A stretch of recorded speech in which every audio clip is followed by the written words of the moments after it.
आज के वीडियो में जानेंगे यूपीएससी मेंस एथिक्स GS4 के लेक्चर नंबर 13 के बारे में, अभिवृत्ति के प्रभाव के बारे में। तो किसी विषय वस्तु के प्रति एक विशेष प्रकार की भावना उत्पन्न होना ही प्रभाव है। जैसे सहानुभूति, डर, घृणा एक प्रकार के भावना है। सरकार धूम्रपान के प्रति नकारात्मक अभिवृत्ति पैदा करने के लिए तंबाकू के पैकेट पर एक डरावनी तस्वीर अंकित कर दी है। तीसरा है व्यवहार। तो कार्य करने की आदत ही व्यवहार है। जिस कारण से डर पैदा होता है उस कार्य को नहीं करना चाहते तथा उसके प्रति नकारात्मक अभिवृत्ति का निर्माण होता है। किंतु जिस कार्य से खुशी मिलती है उस कार्य को करने की इच्छा करती है। जैसे व्यायाम कैसे किया जाए, उसके क्या लाभ है, यह ज्ञानात्मक पहलू है। व्यायाम करने से शरीर स्वस्थ रहता है, यह प्रभाव है तथा व्यायाम करने की आदत व्यवहार है। वस्तुतः किसी विषय वस्तु के प्रति अभिवृत्ति का निर्माण तभी होगा जब उसकी समझ हो, उसका प्रभाव पड़ता हो और वह व्यवहारिक हो। अभिवृत्ति एवं व्यवहार किसी विषय वस्तु या विचारधारा के प्रति पसंद या नापसंद की भावना ही अभिवृत्ति कहलाती है तथा एक विशेष प्रकार का आचरण ही व्यवहार कहलाता है। प्रश्न यह उठता है कि क्या अभिवृत्ति एक व्यवहार में संगति होती है, अर्थात क्या व्यवहार को देख अभिवृत्ति के बारे में अनुमान लगाया जा सकता है। यदि इस पर विचार किया जाए तो सामान्यतः यह देखा गया है कि व्यवहार को देखकर अभिवृत्ति के बारे में अनुमान नहीं लगाया जा सकता है। जैसे लोग स्वच्छ पर्यावरण के प्रति सकारात्मक अभिवृत्ति रखते हैं किंतु व्यवहार में गंदगी फैलाते हैं। किंतु कुछ ऐसी परिस्थितियां हैं जहां अभिवृत्ति व्यवहार में संगति हो सकती है। जैसे पहला है, यदि अभिवृत्ति अत्यधिक प्रबल हो जाए तो वह व्यवहार को निर्देशित करने लगती है। जैसे किसी भी व्यक्ति का अहम बार बार चोटिल होता है तो चोट पहुंचाने वाले के प्रति नकारात्मक अभिवृत्ति इतनी प्रबल हो जाती है कि उसका व्यवहार उग्र हो जाता है।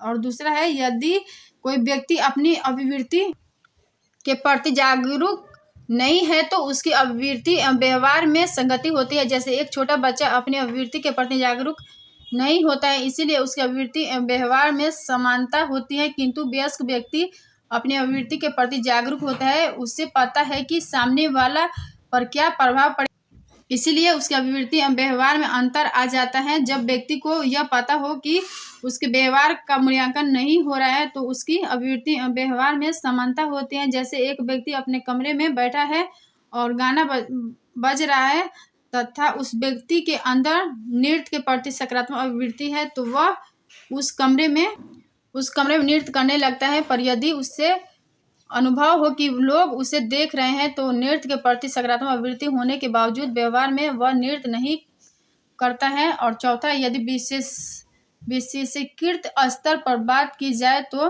व्यवहार एवं अभिवृत्ति में समानता हो सकती है। जैसे यदि यह कहा जाए कि आप भोजन करना पसंद करेंगे तो संभव है कि अभिवृत्ति एवं व्यवहार में समानता न हो। पर यदि यह कहा जाए कि क्या आप कॉफ़ी पीना पसंद करेंगे तो यह संभव है कि अभिवृत्ति व्यवहार में समानता है।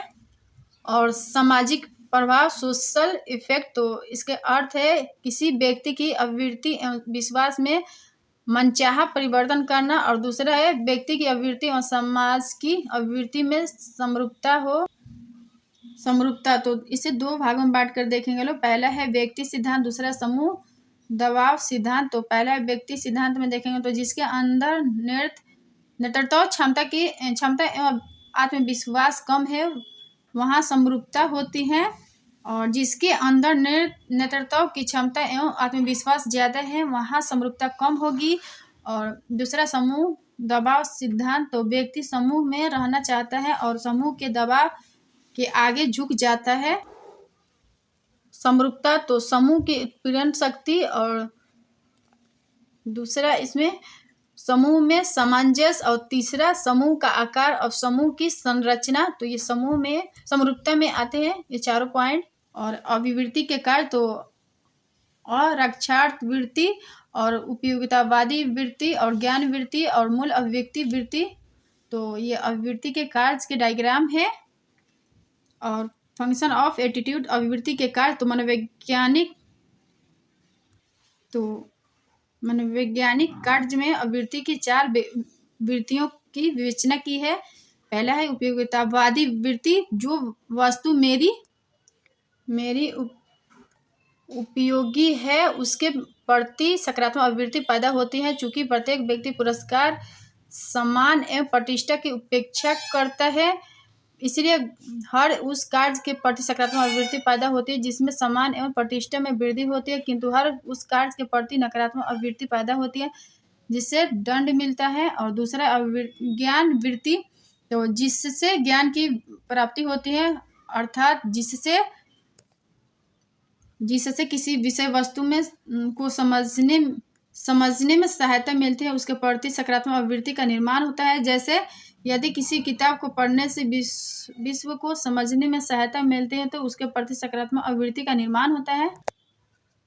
मूल्य अभिव्यक्ति आवृत्ति, तो मूल्यों को व्यक्त करने वाले कार्यों के प्रति सकारात्मक आवृत्ति का निर्माण होता है। भारतीय समाज में अधिकांश लोग समलैंगिकता के प्रति नकारात्मक आवृत्ति रखते हैं, क्योंकि भारतीय संस्कृति जिन मूल्यों की वकालत करती है, समलैंगिकता उसके विरोध है।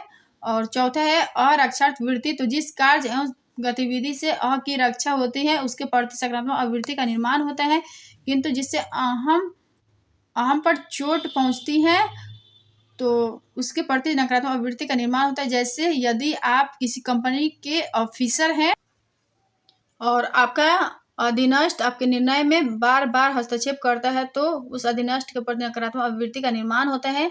और सामाजिक संज्ञान सोशल कॉग्निशन, तो उन मानसिक गतिविधियों को शामिल किया जाता है जो वस्तुओं से संबंध सूचना प्राप्त करने एवं उसके प्रक्रमण से जुड़ा हो। और सामाजिक संज्ञान, तो सामाजिक संज्ञान उन सभी मानसिक क्रियाओं को इंगित करता है जो सामाजिक वस्तुओं से संबंध सूचनाओं को प्राप्त करने और उसके प्रोसेसिंग प्रक्रमण से जुड़ा हो। इनमें वे सभी मानसिक क्रियाएं आती हैं जो सामाजिक व्यवहार को समझने, उनके व्याख्या करने एवं विवेचना करने में सहायक होती हैं। जैसे ही संज्ञानात्मक प्रक्रमण शुरू होता है तो लोग सामाजिक वस्तु के रूप में स्वयं को बदल सकते हैं। जैसे एक अध्यापक विद्यार्थी को स्कूल में देखता है और उसके आधार पर जो निष्कर्ष निकलता है उसका निष्कर्ष बच्चे के माता पिता से अलग होता है। आवृत्ति मत में अंतर, तो